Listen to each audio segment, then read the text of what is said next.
Hello বন্ধুরা, welcome to my channel. আজকে আমি তোমাদেরকে দেখাবো পাস্তার একটা রেসিপি। অনেকেই হয়তো ভাবে যে পাস্তা একটা বিদেশি খাবার, কিন্তু যেহেতু আমি নিজে ইন্ডিয়ান, তাই আমি আজকে তোমাদেরকে একদম ইন্ডিয়ান পদ্ধতিতে, মানে আমি যেভাবে করি সেইভাবে তোমাদেরকে একটা ঘরোয়া পাস্তার চটজলদি রেসিপি দেখাবো। তো চলো দেখে নেওয়া যাক পাস্তার রেসিপিটা। পাস্তা করার জন্য আমি এখানে নিয়ে নিয়েছি দুটো বড় সাইজের পেঁয়াজ।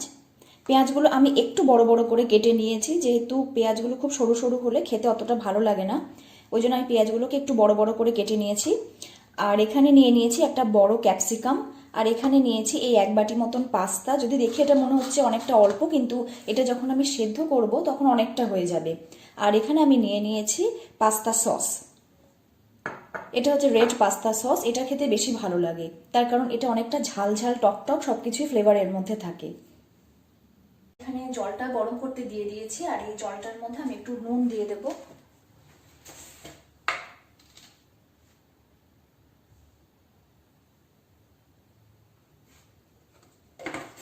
আর দেব সামান্য পরিমাণে অলিভ অয়েল, যাতে পাস্তাগুলো একটা আরেকটার সাথে লেগে না যায়।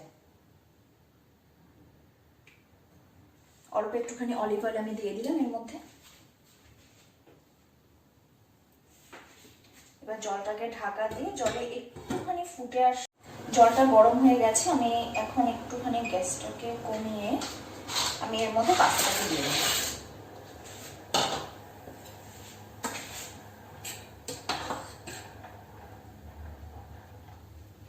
দিয়ে আমি পাস্তাটাকে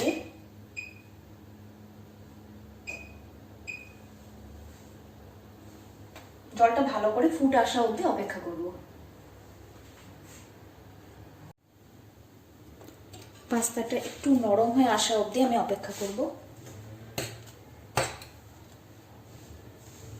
এখনো পাস্তাটা না, এখনো আরেকটু হবে। পাস্তাটা আরেকটুখানি সেদ্ধ হবে।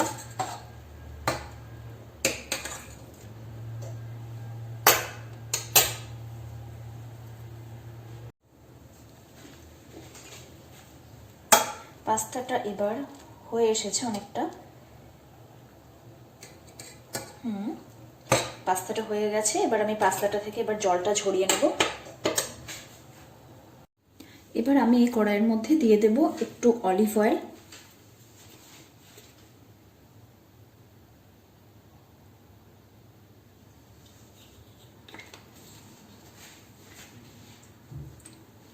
অলিভ অয়েলটা হালকা গরম হয়ে আসলে আমি এর মধ্যে দিয়ে দেব।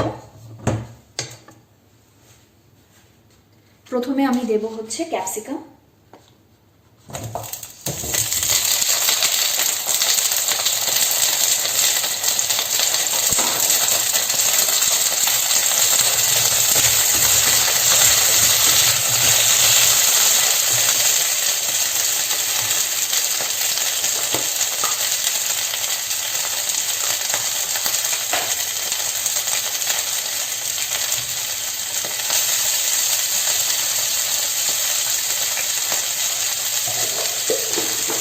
নুন দিয়ে দিলাম আমি।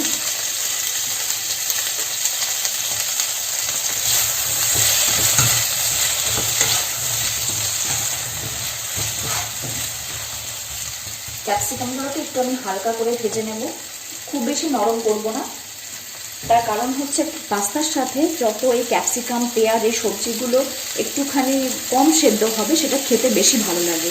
সেই জন্য আমি এই ক্যাপসিকাম আর পরে পেঁয়াজ দিয়ে এটাকে হালকা সতে করে নেব।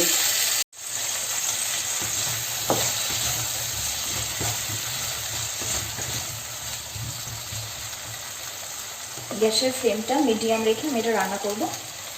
ক্যাপসিকামগুলো অনেকটা নরম হয়ে এসেছে। এবার আমি এর মধ্যে দিয়ে দেবো পেঁয়াজ।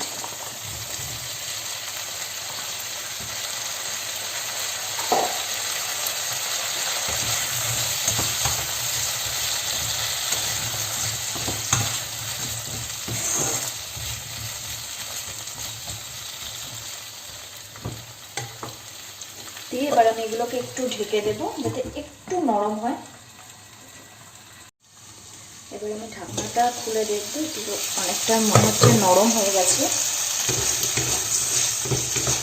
মোটামুটি নরম হয়ে গেছে। এর থেকে বেশি নরম হলে খেতে খুব একটা ভালো লাগবে না সবজিগুলো বেশি নরম হয়ে গেলে। এবার এর মধ্যে আমি দিয়ে দেব জল ঝরিয়ে রাখা পাস্তাটা।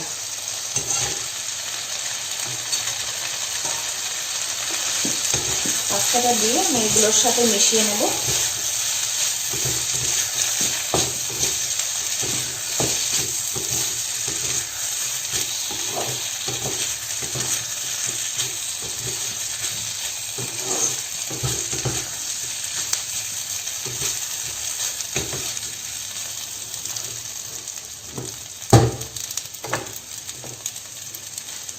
এগুলো একটু ভালোভাবে ফ্রাই হওয়া অবধি অপেক্ষা করতে হবে।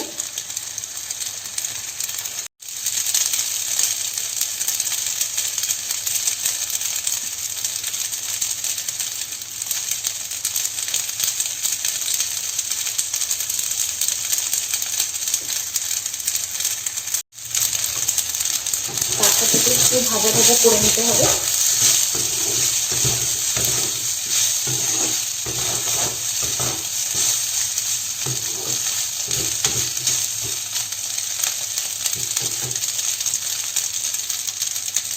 এবার আমরা এই পাস্তার মধ্যে দিয়ে দেব পাস্তা সসটা। এখানে আমি একটা কথা বলে রাখি, সেটা হচ্ছে এই পাস্তা সসটা দেখো আমি বাটির মধ্যে নিয়ে নিয়েছি।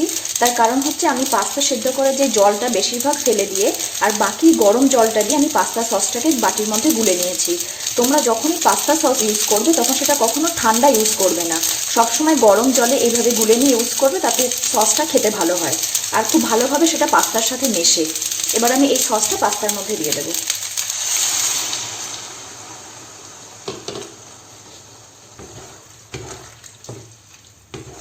দিয়ে এবার আমি ভালোভাবে পাস্তাটাকে মিশিয়ে নেব।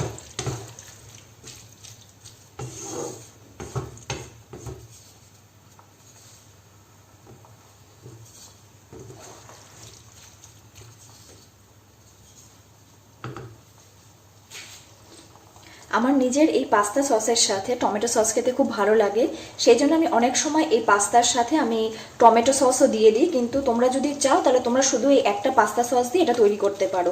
টমেটো সস যে দিতেই হবে এটা কোনো না, এটা যার যার নিজস্ব টেস্টের ব্যাপার। কিন্তু আমার পার্সোনালি টমেটো সস দিয়ে পাস্তা খেতে খুব ভালো লাগে। পাস্তাটা মোটামুটি হয়ে এসেছে। দেখো সসটাও অনেকটা শুকিয়ে গেছে, যে জল জল ভাবটা ছিল অনেকটা শুকিয়ে এসেছে। এবার তোমরা চাইলে এর মধ্যে অনেক সময় গোলমরিচের গুঁড়ো একটু দিয়ে দিতে পারো। আমি এখানে একদম ফ্রেশ গোলমরিচ এর উপর দিয়ে একটু ক্রাশ করে দিয়ে দেবো। এটা যার যার স্বাদ অনুযায়ী, যদি কেউ না পছন্দ করো গোলমরিচ দিতে সে নাও দিতে পারো, কিন্তু আমার বেশ ভালো লাগে গোলমরিচ দিয়ে, ওই জন্য আমি এটার মধ্যে গোলমরিচটা দিলাম।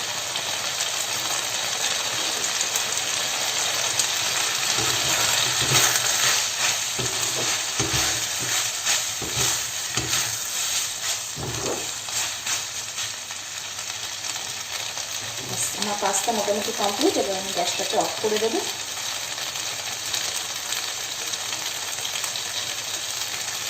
আমার পাস্তা রেডি হয়ে গেছে। এবার আমি এই পাস্তাটাকে একটা বাটিতে সার্ভ করব।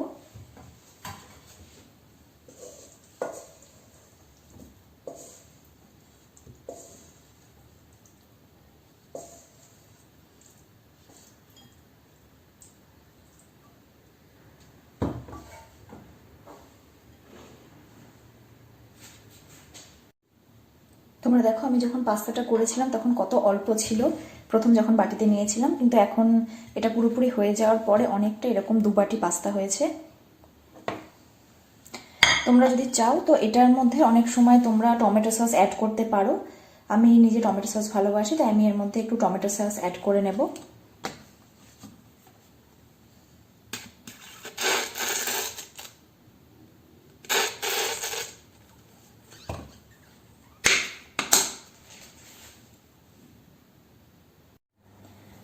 তো তোমরা দেখলে ঘরে থাকা কত কম উপকরণ দিয়ে আমি আজকের এই পাস্তা রেসিপিটা তৈরি করলাম। তোমরা নিজেরাও বাড়িতে এই পাস্তা রেসিপিটা তৈরি করো আর আমাকে অবশ্যই কমেন্ট সেকশনে কমেন্ট করে জানিও তোমাদের এই নতুন রেসিপিটা কেমন লাগলো। যদি আমার রেসিপিটা তোমাদের ভালো লেগে থাকে তাহলে অবশ্যই ভিডিওটাকে লাইক আর শেয়ার করো, আর যারা আমার চ্যানেলে নতুন তারা চ্যানেলটাকে অবশ্যই সাবস্ক্রাইব করো।